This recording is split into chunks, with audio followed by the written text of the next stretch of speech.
And it looks like Leo is giving us a talk titled Doing a Lot with a Little, Working in Austere Windows Environments and Turning Simple Ingredients into Delicious Curries. An introduction to making the most of things with limited resources. As hackers, we are often asked to work in restrictive environments, be it Citrix-only access to a server, a Windows appliance in kiosk mode, or a network with no internet access. This portion of the talk will introduce the audience to some of the more interesting features built into Windows and how they can be used to help us hack when our usual hacking tools aren't available. From basics to defining binary data with certutil so it can be copied and pasted as a text, port scanning with PowerShell, to using printers and error messages to escape restricted GUIs. This portion of the talk will encourage everyone to think creatively about what you can do with the tools built into Windows. This segment assumes a working familiarity with the Windows operating system. It does not assume or require any knowledge of Windows internals, lol bins, PowerShell, etc. Followed by an introduction to making curries out of almost anything. This portion of the talk will show the audience just how easy it can be to make curries at home. Focusing on making healthy, delicious meals with only a few ingredients, this presentation will start with how to make the base for any curry. It's just onions and some kind of curry powder, and then adding whatever meat, fish, and or vegetables you happen to have around. After a couple of walkthroughs, slides, not live, will be shown. A simple fish curry with only 6 ingredients and a delicious vegetable curry that can be made with almost anything. This portion of the talk will give viewers the confidence to spice up their homemade meals and experiment with different ingredients and recipes. This segment assumes a basic knowledge of cooking, such as making plain rice, chopping ingredients, and operating a gas or electric stove. It also assumes access to a kitchen with basic equipment and to onions, salt, oil, and some variety of curry powder. So Leo, are you ready? Yeah, absolutely. Thanks for that introduction, Mooden. Fantastic. Over to Leo without any further delay for our final talk of the day on PancakesCon Track 2. Cool. So hi, everyone. Yeah, this is doing a lot with a little, and hopefully you can learn some tips and tricks for using Windows and making food. So who am I? My name is Leo Adrien. I'm on Twitter at Australio, and I'm a security consultant who does pen testing and red teaming for a company based out of Sydney. And at home, I do sort of security research and a lot of cooking. So what to expect? As Moonen said with the introduction, some tips and tricks for working in restrictive Windows environments. So maybe how to escape some lockdown GUIs, or how to navigate isolated networks when you don't have the normal tools that you want to be using. And then also how to make some delicious curries now that we're all stuck at home for a while, and what you might want to try and get in the pantry so you can make them. Okay, so why can't we just use our elite hack tools? When I started working as a pen tester, I just finished my OSCP. I had this sweet customized Kali box, and I thought I was some kind of Metasploit ninja. But I pretty quickly realized that on a significant portion of the testing I was doing, none of that really mattered. Big corporate environments are not designed for plugging random computers into and pressing hack. Firewalls, network segmentation, vendor appliances, business policy perhaps. There's a lot of reasons why maybe we can't just go in there with all of our cool tools that we've written or gotten off the internet and start playing around. And so that's where it comes in handy to have some tips and tricks up your sleeve when you do need to either get the job done or try and get some connection back to your host or to the internet so you can get those tools. Yeah, working with what's there. So GUI restrictions, not as common as network stuff, but I've seen a few around, and especially now if you're working through some kind of virtual desktop, like maybe Citrix, you're often going to be given an environment where you have one app, so to speak, in Windows. So maybe it's Internet Explorer or some kind of mail client or a document, but you're not given access to the whole operating system. And the other time you'll see this is in some kind of kiosk mode. If you get the opportunity to test those, they're a lot of fun. So our goal here as a hacker or a tester, or maybe just someone who needs access, is to try and escape whatever application we've been put in so that we can actually start using the tools on the operating system or get a connection back to our machine. So Explorer is pretty much God on Windows. If you can get an Explorer shell, you can generally do whatever you want. The only exception to this is in really new versions of Windows. If the sandbox or the application is a Windows Universal platform, so a Windows Store app, There's actually some really good sandboxing on that. Microsoft does consider it a security boundary, but I don't see that very often. Generally, vendors want to try and reinvent the wheel. They make their own kind of kiosk application, and usually it's pretty easy to escape if you can get some kind of Explorer shell. So in this case, just a really simple Chrome in kiosk mode, and there's no start menu, there's no tab at the bottom. But if you right-click and go to print something, then you can click Find Printer, and suddenly you've got a GUI, and you can do what you want. There's some other common ways if perhaps you can't print or you don't have right-click for save as and things. Those are usually my first go-tos. If you can get some kind of error message up, that's always a good way. So I was on a test for a kiosk once. It was reasonably well locked down, so it was just like a really simple web page with some information. Didn't have right-click available. Couldn't manage to print anything or save or download anything. But the kiosk wasn't very well physically secured, and it turned out that if you just unplugged the Ethernet cable, when it tried to load the page, it would fail and give you this error message. And you just click through the diagnostics dialog, you get a link to a cab file. When you click that, it opens Explorer. So just another way to try and jump out, get into that Explorer window, and from there try and get to cmd.exe or whatever you want. You can run Explorer to open up a full GUI if you want it. Sticky keys is another really good one that's common, especially in things like Citrix environments. You can usually get a sticky keys prompt in the Citrix window by pressing Shift a few times, 5 times to be specific. That'll give you a link to the Ease of Access Center. And again, that's going to give you an Explorer window.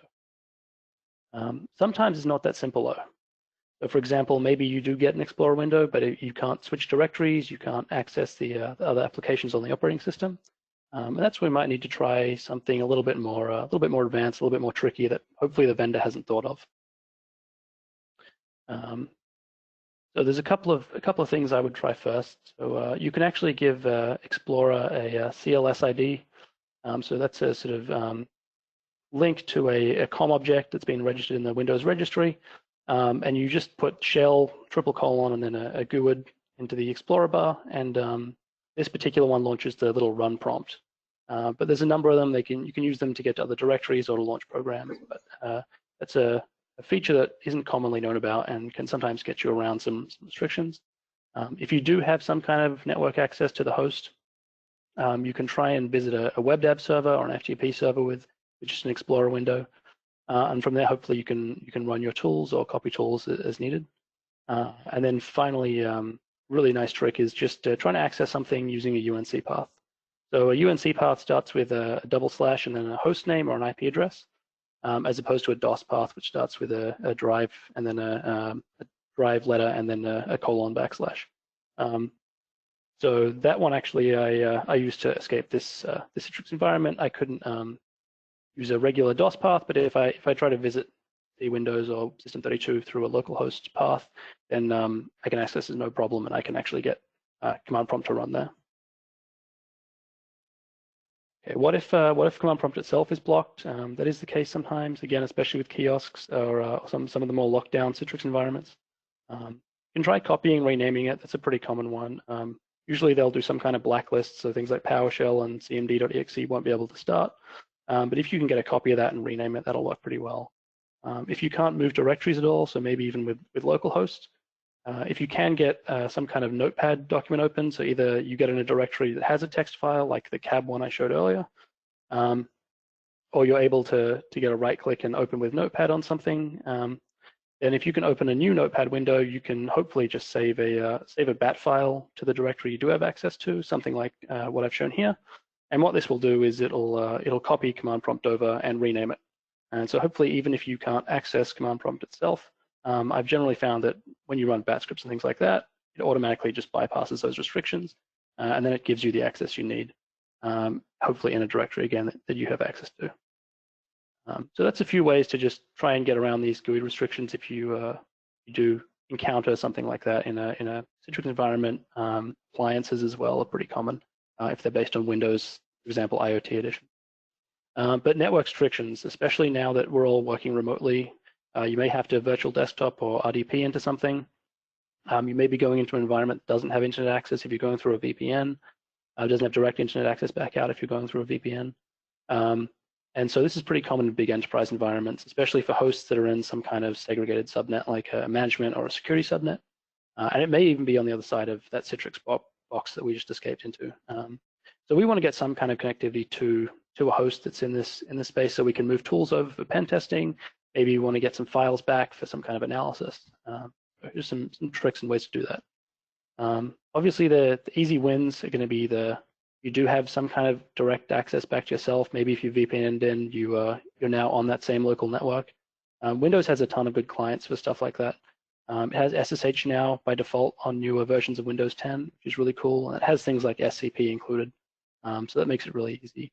Also, RDP has copy paste, which most people know about, but it also has a way to mount drives. So you can mount your local C drive, or maybe you've got a share or something across the RDP connection, and that's a really easy way to say share a folder full of tools with the target server that you're trying to test or trying to access. But that's the easy mode. That's when we've actually got something correct. If you do only have Citrix access, for example, like a Citrix RDP, Citrix usually has a copy paste for text, if not binary files. So certutil is a really cool tool on Windows. You give it a file and an out file, and it'll base64 it, and you can then just open up that base64 file and copy the base64 text, and then paste it back into a file on your host, and recombine it, or do the opposite if you want to move some kind of binary tool over. This is really good if, say, you want to dump LSAS or something on the target with the task manager window. You've got this LSAS dump. You want to run that through Mimikatz. You can just encode it, bring it out of the environment over Citrix, and then give it to your local copy of Mimikatz for parsing and get those hashes out. NetSH is another really cool one. It does require admin access, but lets you forward ports on Windows just from the command line. So you just need to give it a listening address and a listening port, and then you can give it a port to redirect that connection to. So that'll be really nice if, say, you have some kind of command line access maybe to an environment as an admin, but you want RDP access, and there's some kind of firewall or gateway blocking that connection. Well, you can use whatever ports you do have access to, and then redirect connections on those to RDP on the local host, and that way sort of get a GUI back through whatever connection you have available to you. BYO code is a big one now on modern versions of Windows. So everything these days ships with .NET, and that means PowerShell, and that means C#. So PowerShell is a really, really powerful scripting language. And C# is a really great compiled language. Both of them are really well documented on the Microsoft website. So C# you can actually just write in Notepad and then compile it with a CSE compiler on Windows. The little file name in red there, or folder name, is the version. So if you find you perhaps running on a slightly older version of Windows, you may have to use a version 3.5 or 3, but it should have the CSE compiler. And if you really have to do something in a pinch and you can't get internet access, you can't find a way to get your tools onto this box, you can always just write your own stuff, and that's a nice trick. There are some PowerShell Oneliners I use pretty commonly. HomebrewedSec gave a really nice talk on this earlier, so I definitely recommend checking that out. Hopefully the recording will be up soon. But just the ability to test if a port is open is really helpful. We often rely on Nmap and things like that on a Linux host, but if you're on a Windows host and you don't have any way to access that, then testnet connection is very useful. It's only available on Windows 10 and 2016 PowerShell, as far as I'm aware. But it's very, very useful, and you can throw that in a loop if you wanted to. Just be aware it does take about 5 seconds to finish scanning a single port, regardless of whether it's open or not. So if you try to throw this in a huge loop and hit every TCP port, it's going to take a really long time. You're probably better off trying to build some little C# application or something that can do some multi-threading and do that a bit more efficiently. Invoke web request is great. Probably seen this one if you've done some CTFs or any kind of offensive security.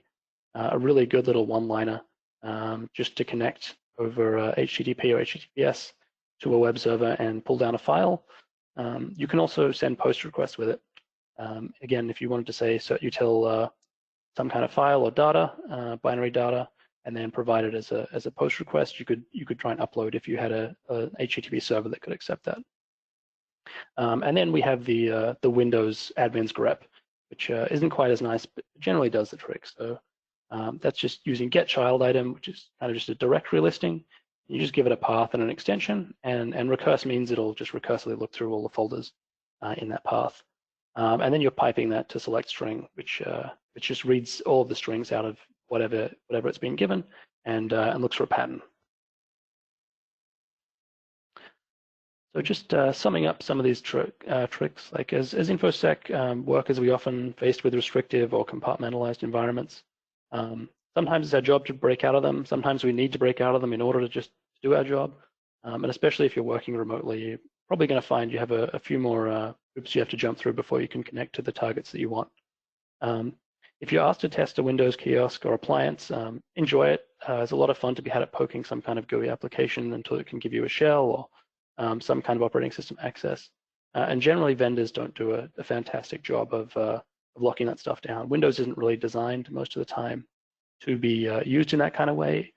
Aside from those universal Windows platform apps that I described, it's not really a security boundary to just have an Internet Explorer in full screen. And so there's usually some fun tricks you can find to get out of that. But yeah, Windows has a lot of built-in features. So if you need to do something simple, there's probably a tool already on the box. Or in a pinch, you can write one yourself using the languages available. And I highly recommend checking out the lolbas project. If you're interested in a sort of semi-complete list of what binaries ship with Windows and some very cool ways to use them. And that website documents what each kind of binary will do in terms of if you want to get code execution or you want to download some kind of file or you want to copy a file. That's super helpful, and also goes into things like app locker, which I'm not really going to cover, but is another kind of restriction that you might see in some kind of corporate environment.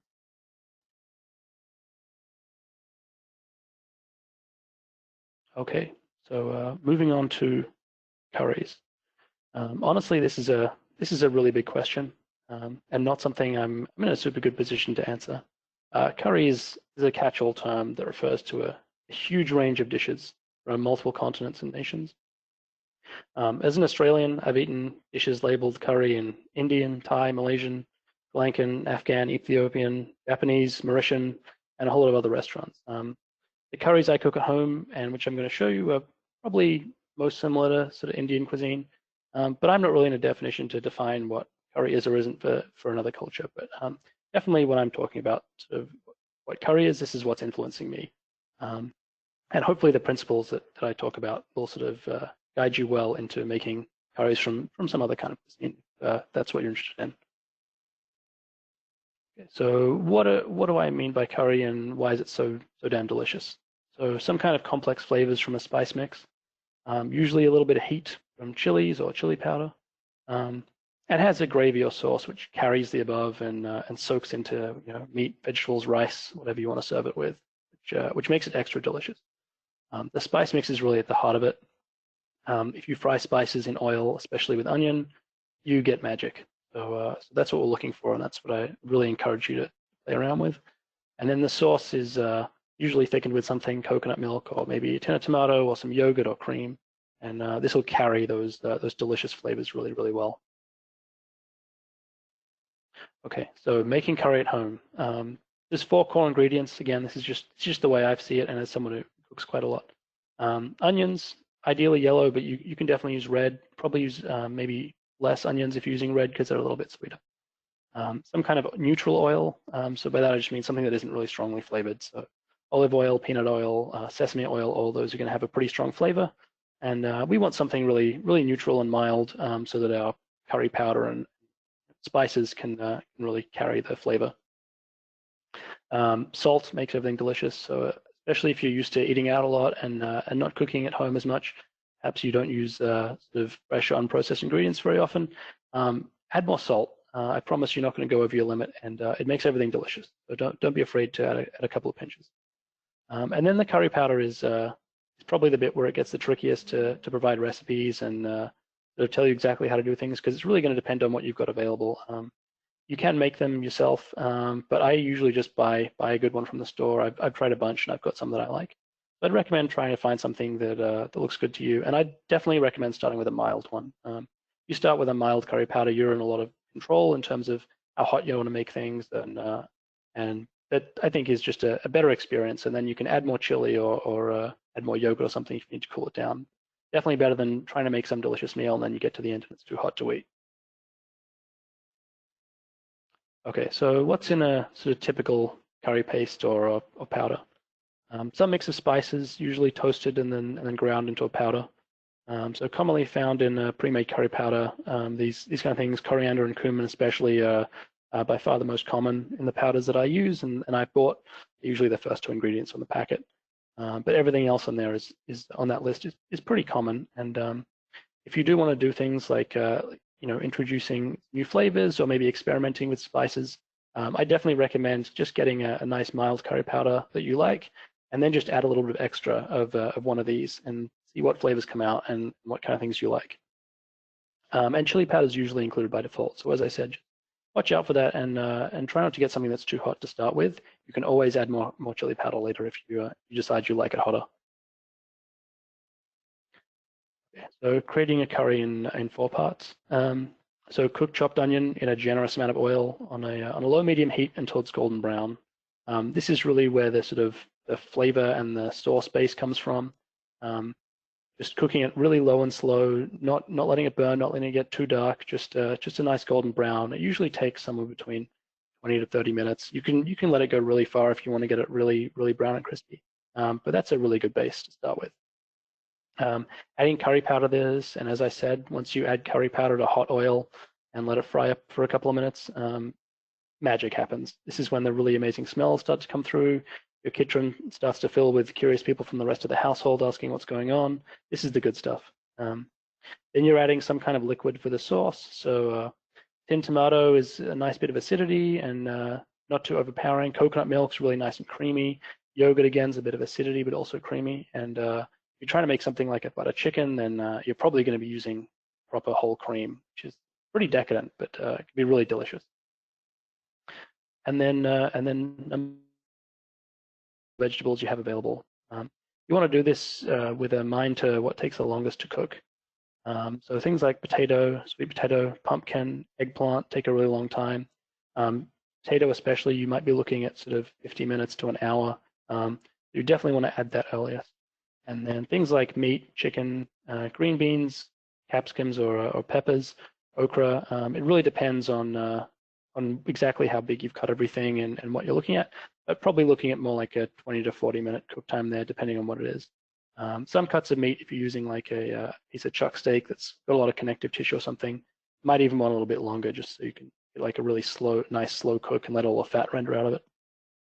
And then things like fish, spinach, peas, maybe kale, cook really quickly. So you'll want to be adding them sort of towards the end.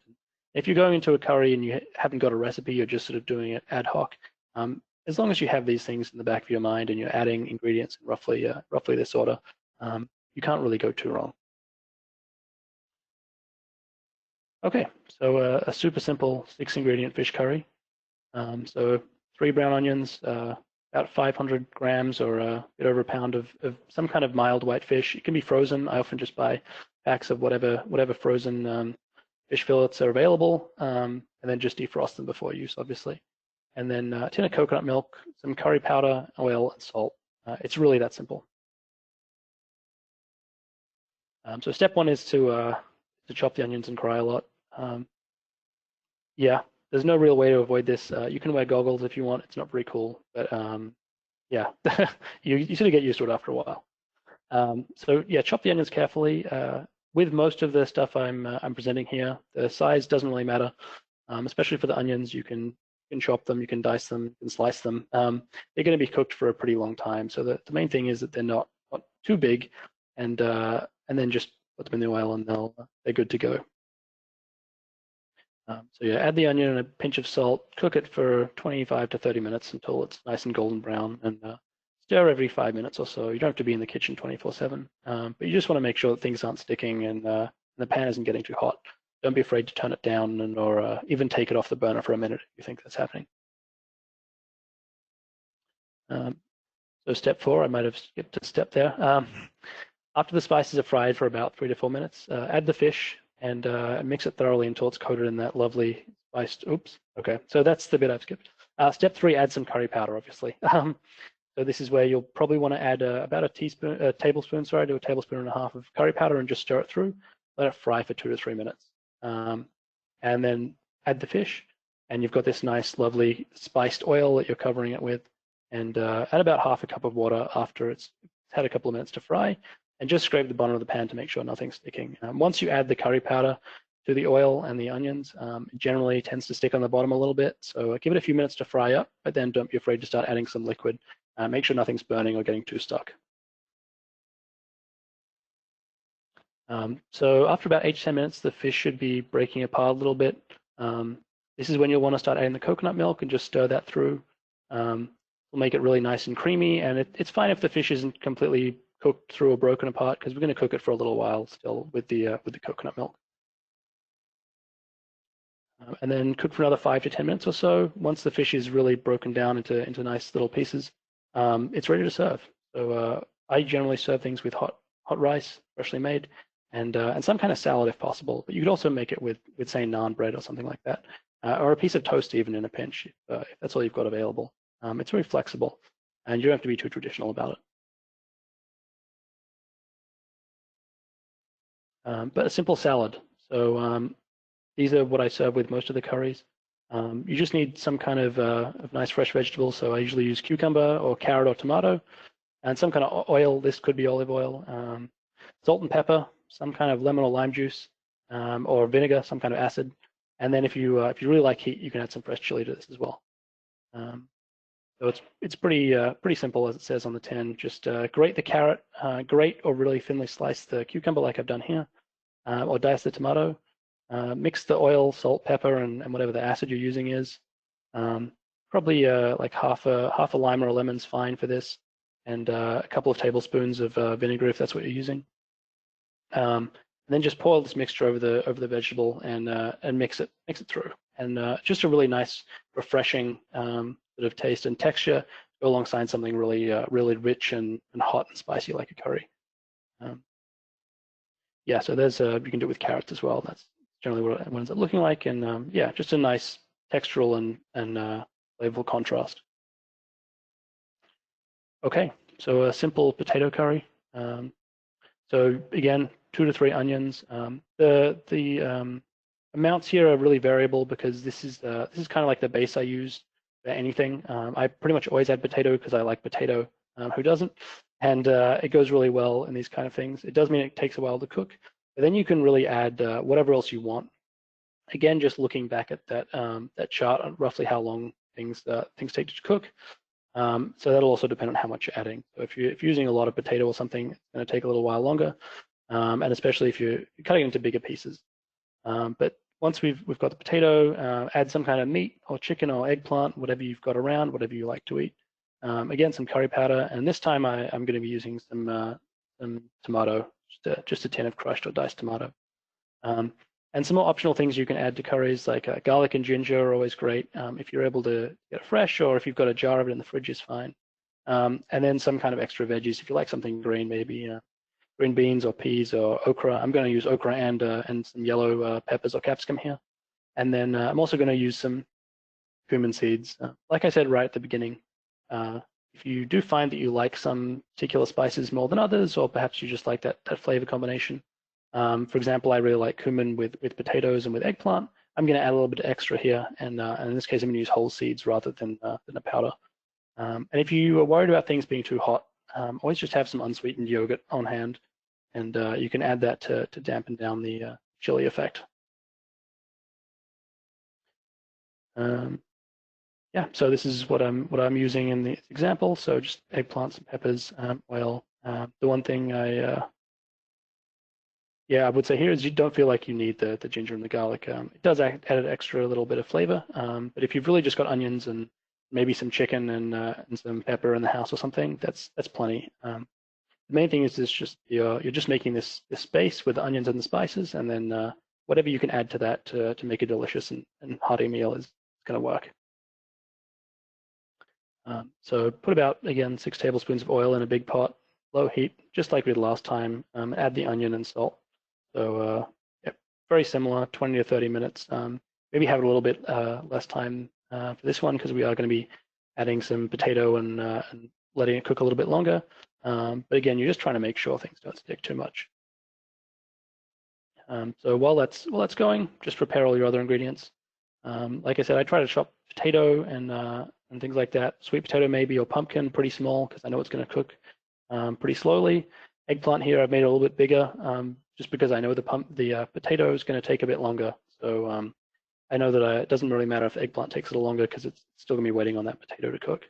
And then the peppers and the okra I know take about the same time. So I'm just going to put them in a bowl together because then it's easy to toss them all in at once.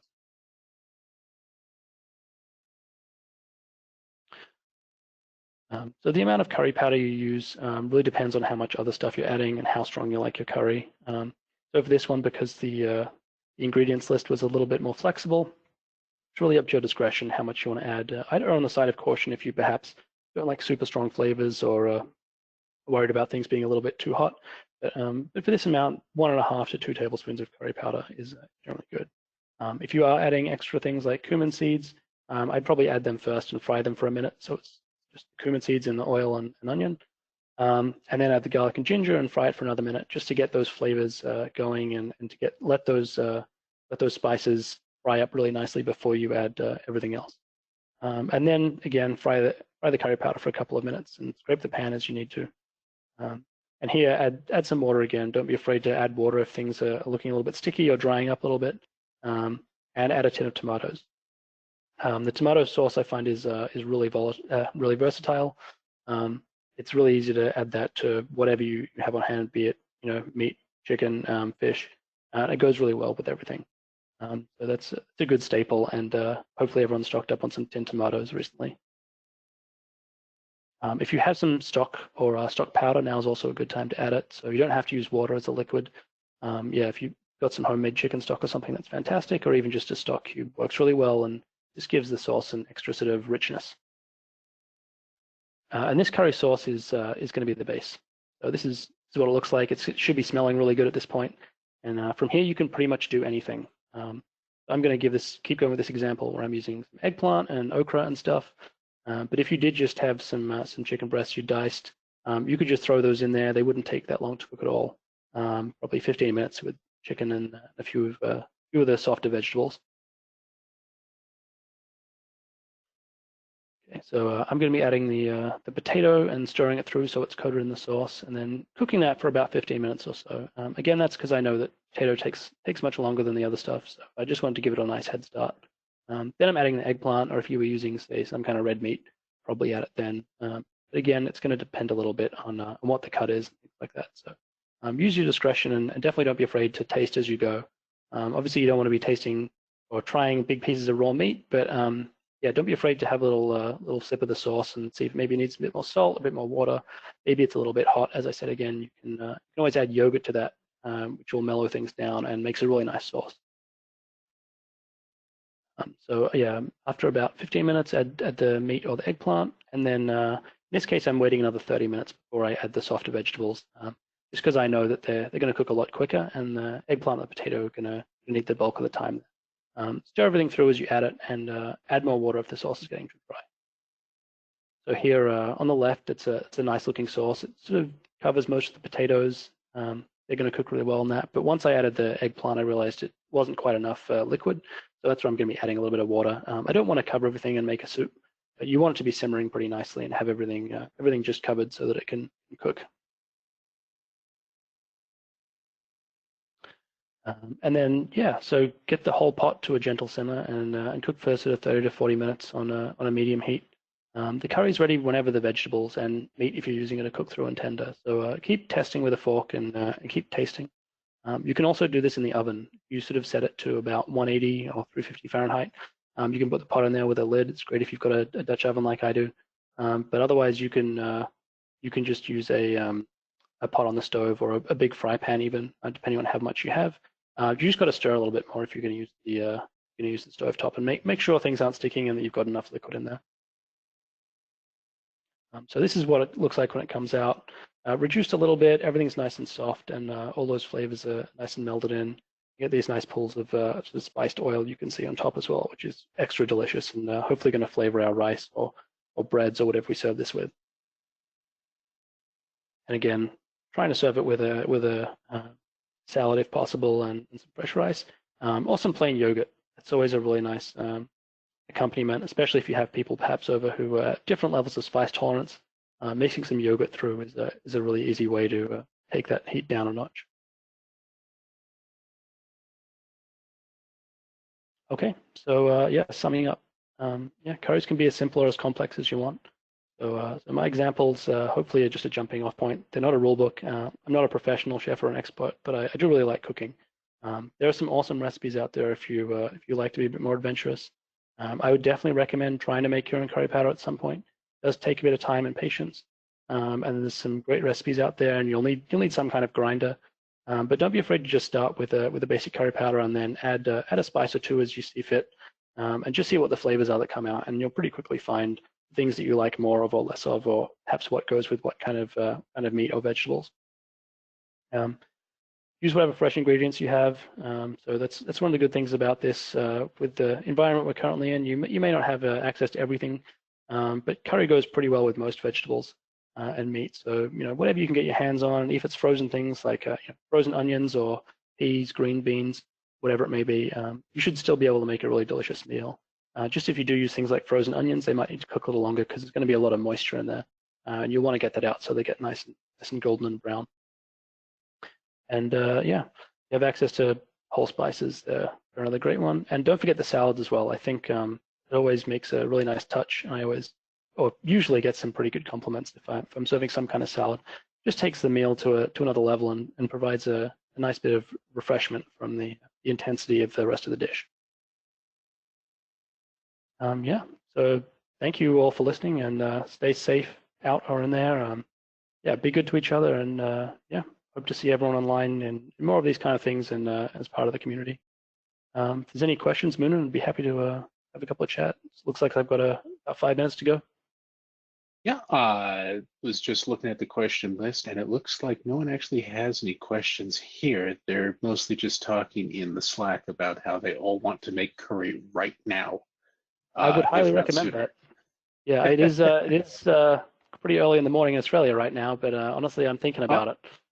Here we go. Here's a couple. Do you recommend a side salad? Well, yes, he just said that he recommends a side salad with curry. That's a sort of question. Someone else is asking for rice recipes, but honestly, that's just rice, water, and a little salt mostly. Yeah, honestly, there's a few little things you can do to spice it up. So often maligned I bay like leaf. garlic. Yeah, garlic's good. If you throw a couple of bay leaves in the water that you're boiling the rice in, that goes really well. You just get a nice fragrance coming out of it. Especially if you're using basmati rice, I actually like, or I prefer to boil it in a pan or a pot, sorry, rather than using a rice cooker. Throw some bay leaves in there, maybe some cardamom pods.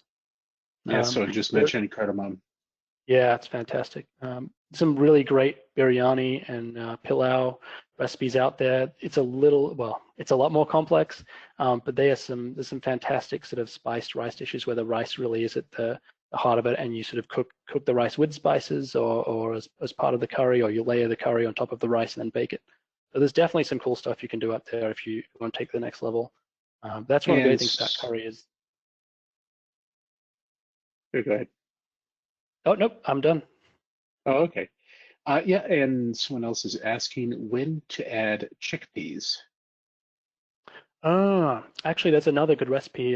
If you Google New York Times chickpea and pumpkin recipe, chickpea and pumpkin curry, sorry, they've got a fantastic recipe.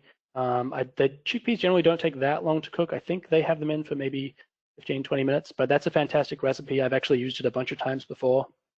So yeah, New York Times chickpea and pumpkin is a great one, and yeah, they generally don't take too long. If I was adding it to something like this, I'd probably add it around the same time as the okra and the peppers. Yeah, especially if they're canned or already cooked, they really don't take long. Exactly. Yeah, they're gonna be really soft. They do go really well with coconut milk as well. Maybe not with the fish one, but if you wanted to do, say, instead of fish, you want to do chicken with the coconut milk one, and add it to the chickpeas or something, that'd be delicious. And they'd probably take about the same time to cook. Maybe you could add the chickpeas a little later. But yeah, that's another fantastic ingredient. And again, something you can usually get canned that lasts a long time. Indeed, yeah. Just make sure for the canned ones that you drain them thoroughly, because the effect otherwise is unpleasant in the extreme. Yeah, Someone definitely. else is Sorry, go on. someone else is recommending red lentils, chickpeas, and spinach. Yeah, yeah, spinach is a great one, and again, really easy to just stir through at the last minute. Cooks really quickly. Lentils are Fish. fantastic. I wish I could have done a whole other presentation on dal.